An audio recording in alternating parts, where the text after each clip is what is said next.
Hi and welcome. You're listening to the X22 Report. My name is Dave and this is episode 810B, and today's date is November 5th, 2015, and the title of this episode is Russia and the U.S. are one incident away from kicking off World War III. Now, before I get started, I have two announcements. The first one, the News Sentinel site. I'm continually making improvements. We have about 263 streaming media coming in from all around the world. If you haven't checked out the News Sentinel website, you can go to newssentinel.com. You can also go to the front page of x22report.com, scroll down a little bit, you'll see it, and you can click on the link there. And what this is we're having alternative media sites streaming into this one location. The site is continually updated with print and YouTube videos, letting you know what's going on in the world. My second announcement is we have a new interview coming up, which is tomorrow, Friday, with James Wesley Rawls.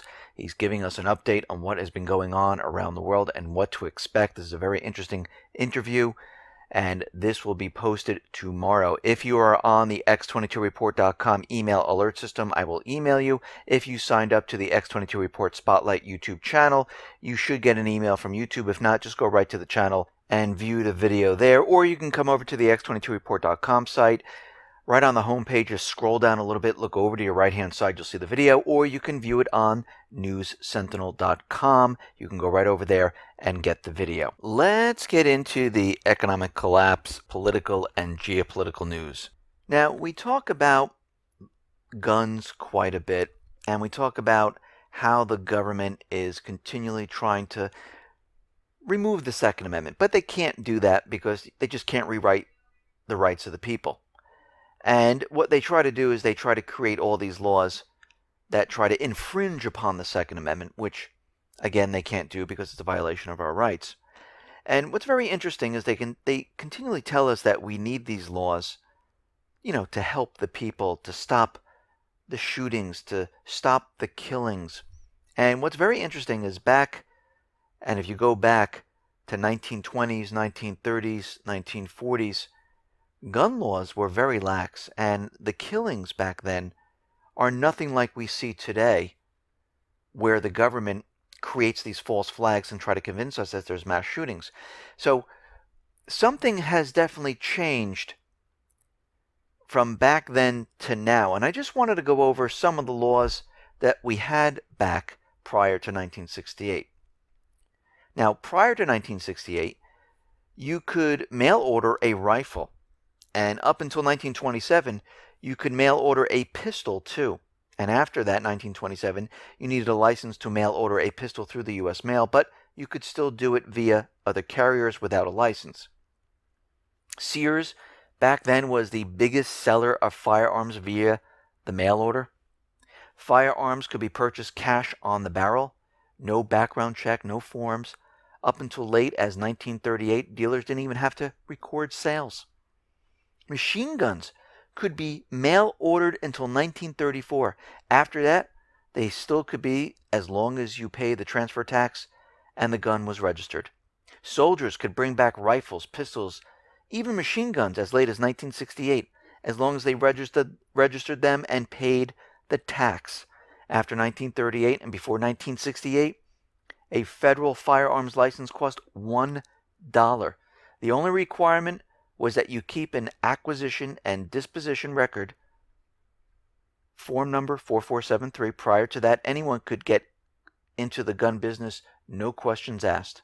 Until 1938, it was legal to sell a firearm to anyone. Classes of prohibited people didn't exist until the Federal Firearms Act of 1938. There was no federal laws restricting firearms to young people until 1968. And now we have 2,000 plus gun laws on the books. And the government is trying to convince us with all these gun laws that they're telling us that was going to help us. We're seeing more mass shootings, which we know this is completely fake, phony, and false. But what we do see is a huge change since the introduction of SSRIs. medication. And a lot of this medication, when you're coming off of it or when you're switching, gives you suicidal thoughts. People hear voices. People hear voices that say kill, kill, kill. And it's amazing how we don't look into that. Instead, they go ahead and they say, let's put another law on the books. And we can see, if this was true, all of this would have stopped, right? If we believe the official story of the United States government. Because they have 2,000 plus gun laws on the books right now. They just keep making them up. But if you don't believe the official story, we see those places that have more gun freedom, they have less crime, less killings. If we look at places that have gun-free zones where all those laws are continually pushed and more are being created, like Chicago, killings, crime, skyrocketing. So we can see right now, the government, again, is not doing this for the benefit of the people. The government is doing this for the benefit of themselves. They want control. They want the weapons away from the people, because with people who have no weapons, they are a controllable people. When you have weapons, you control what the government is supposed to do. This is what our founding fathers told us through the Constitution, through the rights. Freedom of speech, freedom of the press, back it up, you need a weapon. Because when the government is out of control, they look to control you. And the only way to control the government is to have a weapon, because the government is afraid of a population that has weapons. Now we know the government continually pushes different bills. Of course, they do not benefit the people whatsoever, like Obamacare, which was about 2,000 pages long, which is also known as the Affordable Care Act. And they said, listen, if you really want to know what's in it, pass it, and then you can read it, you can understand it, which makes no sense whatsoever. Let me ask you, would you go purchase a car without reading the contract and the price that was set? Listen, you'll purchase the car, and then you'll find out the price later. Would you purchase a home without knowing the taxes, without knowing if you what your mortgage payments are going to be? Would you take out a mortgage without knowing the requirements, the terms? Would you be okay with reading it later? No. But this is what our government is telling us. I mean, the TPP right now is 5,544 pages long. Obamacare was only 2,000 pages long. And it's kept a secret. I mean, think about what they're saying. This is supposed to be a government for the people, by the people. Why does it have to be a secret from the people? Because when something is a secret, it is for the government. It is for the corporations. It's for the central bankers. And this is what we're seeing. Now, we understand the Senate approved CISA, and this is a law where they're allowing all the companies, and this is intertwined with the USA Freedom Act. The USA Freedom Act is saying, okay, the companies will gather the data on everyone, basically spy on you. The CISA part of it allows the companies to hand over the data without being liable. So the government can say, we're not spying on the people. We're getting all the information from the corporations. Well, in a fascist country, government and corporation are intertwined, and this is what we're seeing right now. But what, more importantly, on page 56 of CISA, buried deep in the legislation gives more power to the Department of Homeland Security, where they're going to basically be the overseers of the civilian federal agencies' cyber safeguards. and they're going to implement this. And you know how well they do in spotting terrorism, which this is not what they're set up for. They are set up to spy on the American people. And this is what they've been doing. Now, Edward Snowden is out there, and he condemns Britain's new surveillance bill. He has voiced his opposition to the snooper bill, which was unveiled, and we talked about before. And what he was saying is the powers given to security agencies in the bill amounted to access to the activity log of your life. It's not about something to hide, he said. It's about something to lose. And this is true. And we know this here in the United States. All of this is being done to keep your information and to create a story of your life, of everything that you do. So when they need to go back in time, they have a record of everything. Things where you might think like, yeah, it's no big deal. It's going to be a big deal to the government. And again, if you're okay with this, then you people who are saying, what's a big deal? I'm not doing anything wrong. Let them have my information. Then you have no problem giving me your bank account because you don't care about your privacy. You don't care about telling me everywhere you've been. I would like a copy of your keys to your home. I would like a copy of your ATM card, just in case. Because what's the big deal?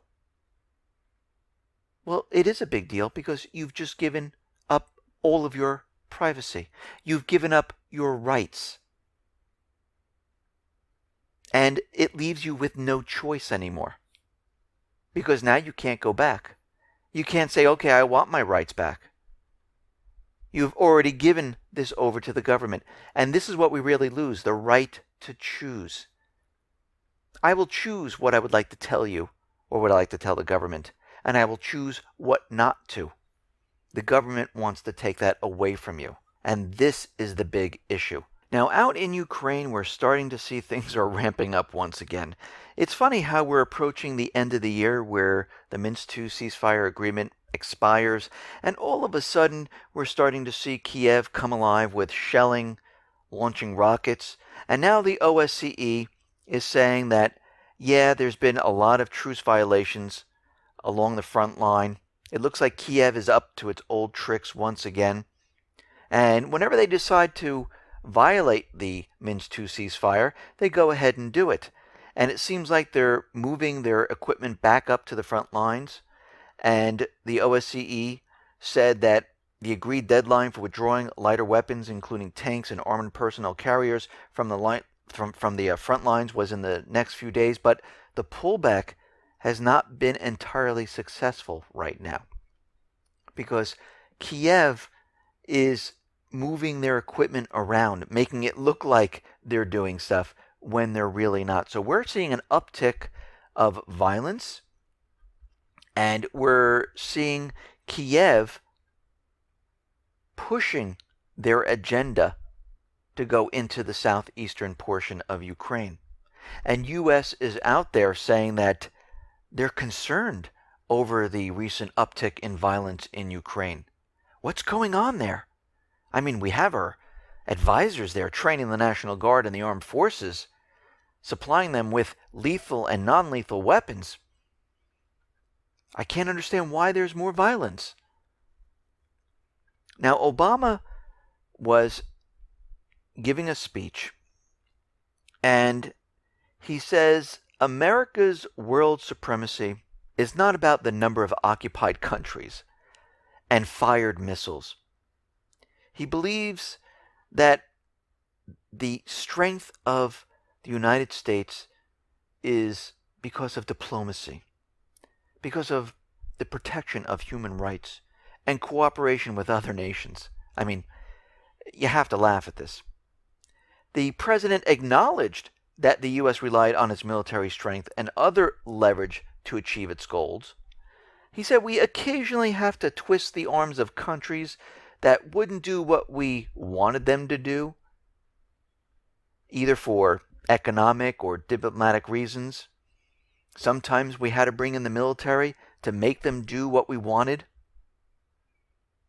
But why are we forcing them to do things they don't want to do? This is because of the central bank. The central bank dictates what these countries need to do, and they need to take on a private Western central banking system. And they need to put the dollar on their natural resources. And if the countries do not agree to this, the United States government central bankers will force them to do this. And it seems like the president is trying to push the idea that Americans are exceptional and the U.S. government handles every situation with diplomacy. They care about human rights. And it seems like they're trying to spread the propaganda for war. And it seems like this is what Nazi Germany did. And basically at that point in time, it was the good German syndrome, where yes, we have to go along with the government. We have to go along with the country. We are good Americans. And it seems like he's building this up because he understands he needs the people together to go into this next war. And it seems like this propaganda is already starting. Now, out in the Mediterranean, U.S. warships will permanently remain in the eastern Mediterranean in order to support Turkey's defense. The USS Donald Cook and other ships will be in this area, and they're going to stay there. Now, we understand we have this huge refugee crisis, and they're all throughout Europe. And of course, this was planned by the United States government central bankers to put pressure on these European nations to go into Syria to remove Assad, to stop this refugee problem. And Obama was out there saying, okay, we will take some of these refugees and bring them into the United States. And the cost to bring in one refugee over the first 5 years is about $64,000, or 12 times the United Nations estimate it costs to support a refugee staying in neighboring Middle Eastern countries. The 5-year cost to resettle these people here in the United States is $9,230 spent by the Office of Refugee Resettlement, and the other $55,000 is in expenditures of welfare and education. So this is how much it's going to be, and he wants to bring in tens of thousands of people. It's going to be a lot of money, and who ends up paying for all this? The American taxpayer. Now, in Libya, we understand talks are breaking down. Egypt is making a call to NATO to come back into Libya and reestablish the puppet government. And what we found from papers that were leaked, Bernardino Leon was covertly working with the United Arab Emirates to support one side in Libya's civil war while serving as the UN envoy attempting to mediate an end to the country's conflict.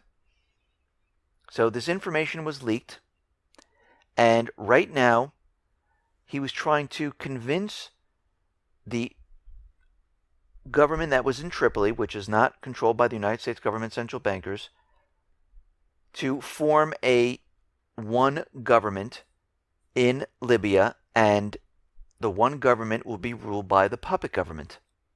Is that he was taking orders from the United Arab Emirates, which was taking orders from the United States, where under no circumstance will the elected government in Tripoli be in power.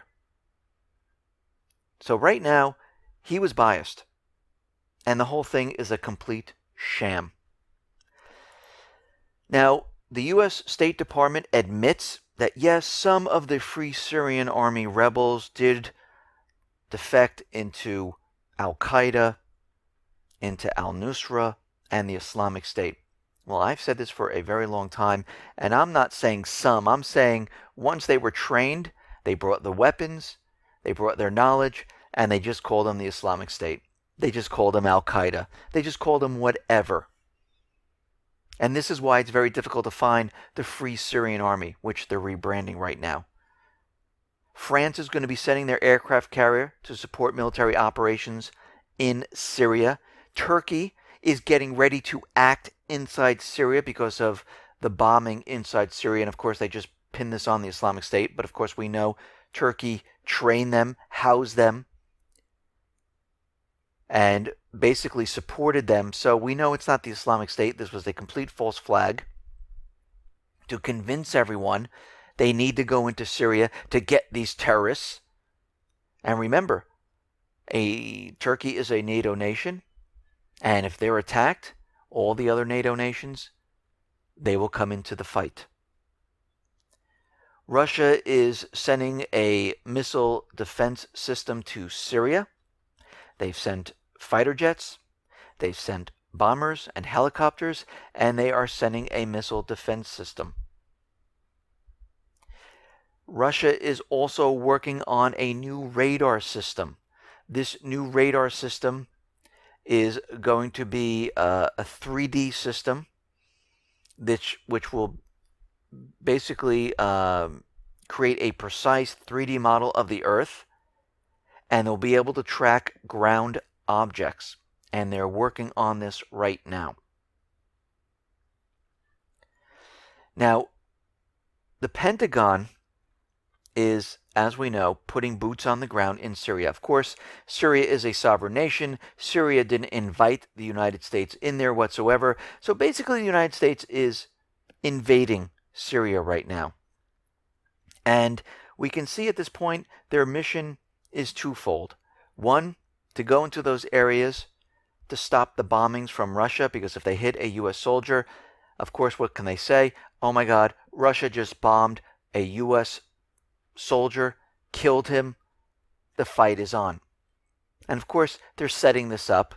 They would like something like this to happen so they can start the war. They're also in there to help get rid of the Islamic State. They're airlifting them out of this region so more of them aren't bombed. And they're destroying the intelligence inside Syria so nothing links back to the United States. And the United States says they're going to be sending more support to the Syrian fighters, which is the Islamic State. They're going to be sending more ammunition and more equipment. And Russia right now is continually bombing these areas. They've just destroyed an Islamic State base in near Damascus. And they're hitting all of these targets. And of course, the United States is out there saying that, Russia has made no gains. They're not hitting any of the targets. You see, it is not working. They thought they were going to come in there, destroy the Islamic State, and everything was going to be A-OK. Well, this is exactly what they're doing. They have destroyed thousands upon thousands of targets. And the United States, if you notice, is airlifting them out of there, sending in a special ops team to basically get rid of the intelligence. And what's funny is the U.S. is criticizing Russia, but it kind of undercuts their own shaky war strategy. Because they're saying that, Russia's air power, whatever soldiers they have in Syria, it's not going to make a difference. And right now the count is around 4,000 Russian troops inside Syria. So if 4,000 troops and all the air power and their systems that actually hit the targets aren't going to work, because this is what the United States is saying, how is sending in 30 to 50 U.S. troops going to be any better? That's kind of odd. They just put their foot back in their mouth. Now, we're hearing a lot of propaganda about the Metrojet that went down. I mean, the United States, England, the Islamic State, they're all out there saying, yes, it was a terrorist attack, it was a bomb. And they're really pushing the propaganda. But again, they have no proof whatsoever. All they have is a feeling that there might have been a bomb in the luggage area or somewhere else on the plane. So they have no proof right now. They're just putting out propaganda.